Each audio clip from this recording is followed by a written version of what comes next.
Donald Trump ने किया Iran Israel ceasefire का ऐलान। ईरान का दावा, इजरायल से किसी तरह का समझौता नहीं। इजरायल हमले रोकेगा तो हम भी हमले रोकेंगे।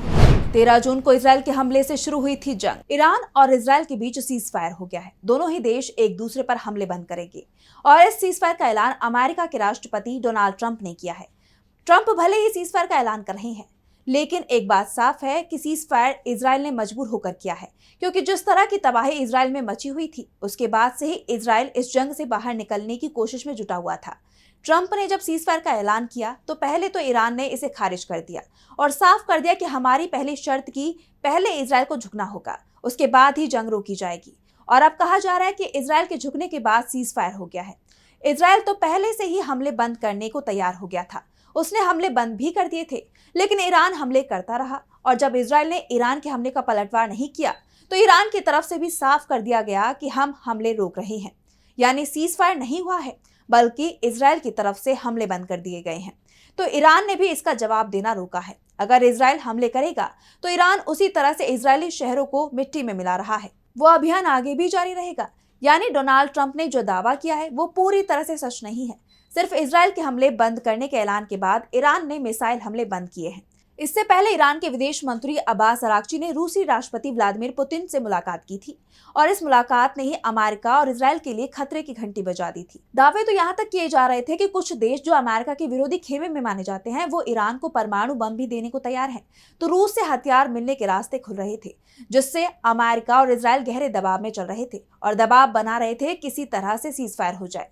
इसके बाद व्लादिमीर पुतिन की तरफ से इस जंग में एंट्री हुई।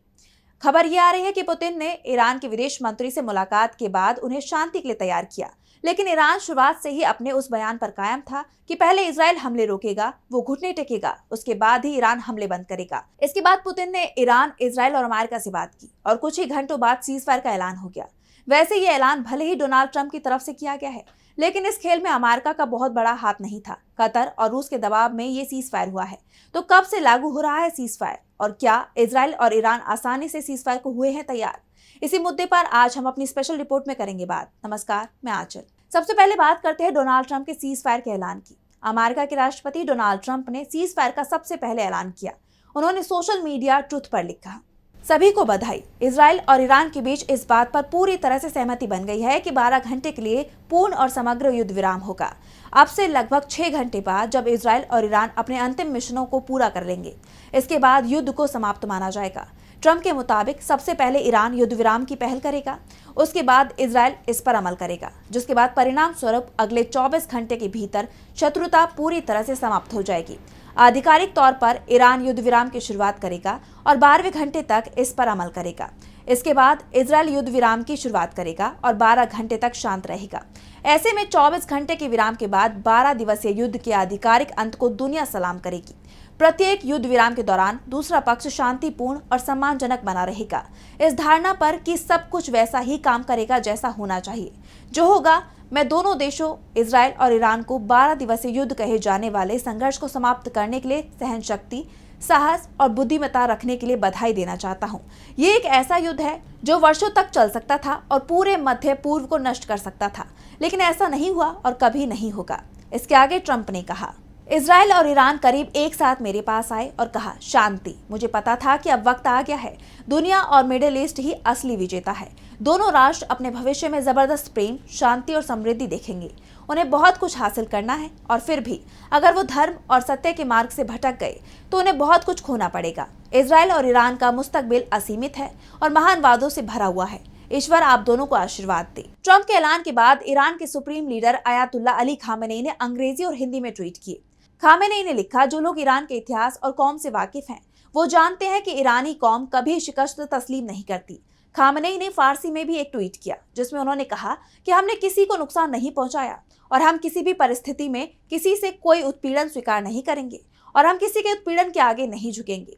ये ईरानी राष्ट्र का तर्क है। खामेनेई ने साफ कर दिया कि ईरान झुका नहीं है और ना ही झुकेगा। वहीं डोनाल्ड ट्रंप का सीजफायर का दावा तो ईरान के मिसाइल हमले से ही खारिज हो गया।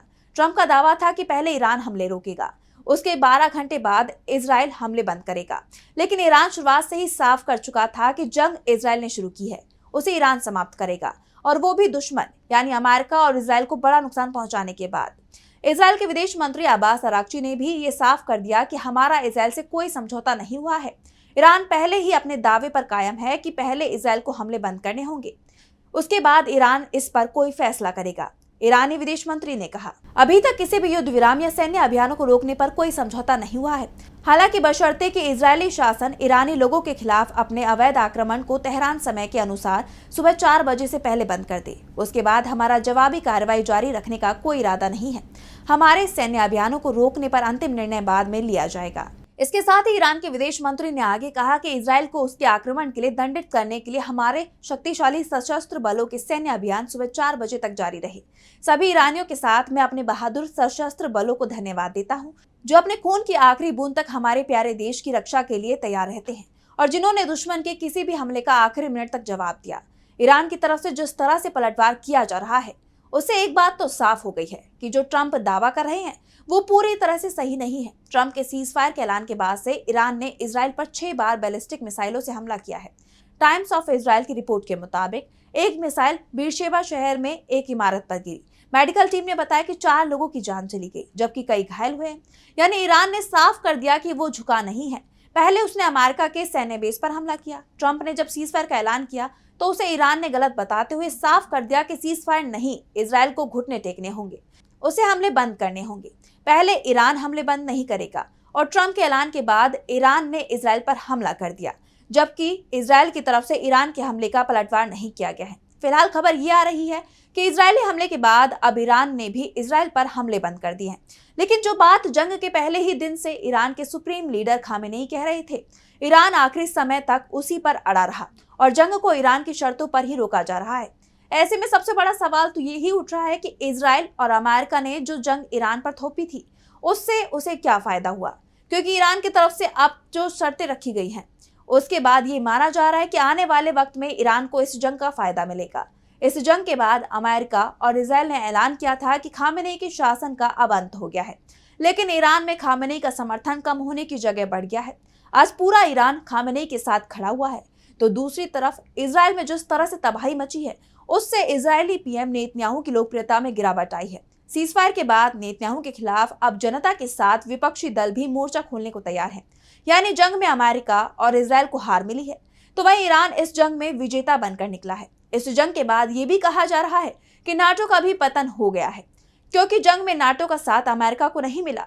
अमेरिका को छोड़कर नाटो में शामिल 32 देशों में से कोई भी देश जंग में शामिल नहीं हुआ। ये पहली बार हुआ है कि जब अमेरिका जंग में कूदे और नाटो देश इससे दूर रहे, जो अमेरिका की दादागिरी के समाप्त होने का संकेत दे रहा है। तो फिलहाल के लिए हमारी स्पेशल रिपोर्ट में बस इतना ही। देश और दुनिया की तमाम बड़ी खबरों के लिए देखते रहिए DB लाइव। नमस्कार।